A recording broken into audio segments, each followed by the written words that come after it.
4-5 వేల కోట్లు ఖర్చు పెట్టి కేసీఆర్ నాయకత్వంలో మూసీలోకి మురికి నీరు పోకుండా ఎస్టీపీలు పెట్టింది బీఆర్ఎస్. కాళేశ్వరం నీళ్లు తెచ్చి మూసీలో గోదావరి జలాలు ప్రవహింపజేయడానికి ప్రణాళికలు చేసింది బీఆర్ఎస్. పోదాంపా ముఖ్యమంత్రి గారు, లగచెర్ల పోయి అడుగుదాంపా, నీ కాన్స్టిట్యున్సీకే పోయి లగచెర్ల రైతులతో మాట్లాడదాం. వస్తానో కదా గన్మెన్లు లేకుండా? ఎస్, మేము కూడా వస్తాం. పా లగచెర్ల పోదాం. మూసీలో బాధితులు ఉన్నారు కదా, మూసీ ఎక్కడైతే నది ప్రారంభమవుతుందో అక్కడి నుంచి నల్గొండ దాకా నడుద్దాంపా. ఎప్పుడు పోదామో డేట్ పెట్టు, వస్తాం. మేము కూడా వస్తాం. ఎన్ని రోజులు నడుస్తామో నడుద్దాం. ఏదో అసెంబ్లీలో మైక్ ఉందని మాట్లాడు కాదు కదా. నీ తీరెట్లున్నదంటే కేవలం దబాయింపులతో నువ్వు ఇవాళ మా మీద ఇవాళ జులుం చేసే ప్రయత్నం చేసినావు. స్పీకర్ గారు కూడా అరే మా క్లారిఫికేషన్ మైక్ ఇవ్వమంటే కనీసం మైక్ కూడా ఇవ్వకుండా ఈరోజు సభను వాయిదా వేసుకొని వెళ్లిపోయిన పరిస్థితి చూశాం. అప్పుల గురించి మాట్లాడింది ముఖ్యమంత్రి గారు, మరి క్లారిఫికేషన్ మైక్ ఇవ్వాలి కదా.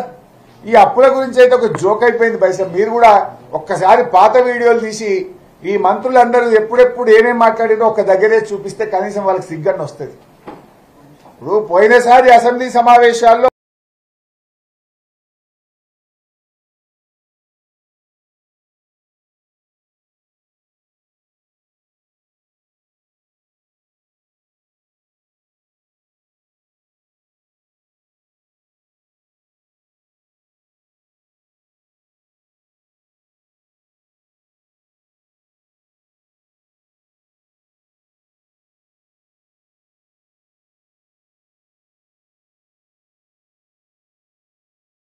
వైట్ పేపర్ తల దించుకొని డిప్యూటీ సీఎం గారి సభ నుంచి బయట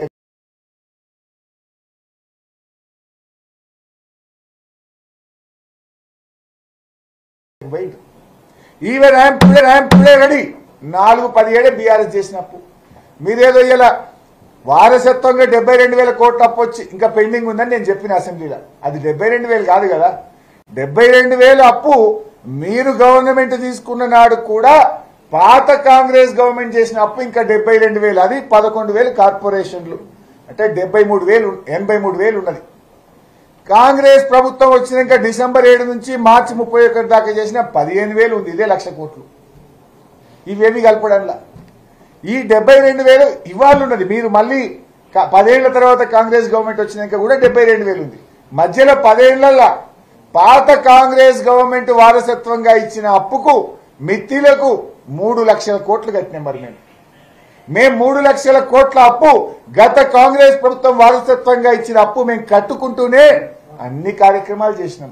రైతు బంధు ఇచ్చినాం, రైతు బీమా ఇచ్చినాం, 2,000 పెన్షన్ ఇచ్చినాం, కళ్యాణ లక్ష్మి ఇచ్చినాం, కేసీఆర్ కిట్ ఇచ్చినాం, ప్రాజెక్టులు కట్టినాం, మంచినీళ్లు ఇచ్చినాం, సబ్ స్టేషన్లు కట్టినాం, 24 గంటల కరెంట్ ఇచ్చినాం. నీ లెక్క అప్పులని చెప్పి ఎన్నికల్లో ఇచ్చిన హామీలు ఎగ్గొట్టే ప్రయత్నం చేయలేదు రేవంత్ రెడ్డి. మేము కూడా గతంలో వారసత్వంగా వచ్చిన అప్పు మా 9.5 సంవత్సరాల్లో 3 లక్షల కోట్ల అప్పు కట్టినాం, అభివృద్ధి పనులు కొనసాగించినాం. నీకు చేతగాక ప్రజలను ముందుకు పోలేక మా మీద అబద్ధాలు చెప్పి తప్పించుకోవాలని ప్రయత్నం చేస్తే ఇచ్చిపెట్టాం. త్వరలోనే నేను ఇంకా డీటెయిల్గా మీ ఇంటలెక్చువల్స్ను, ఎడిటర్లను అందరినీ కూడా పిలిచి ఈ అప్పుల గురించి ఇంకొక ప్రజెంటేషన్ కూడా డీటెయిల్గా ఇచ్చి ఈ కాంగ్రెస్ ప్రభుత్వం చెప్తున్న అబద్ధాలను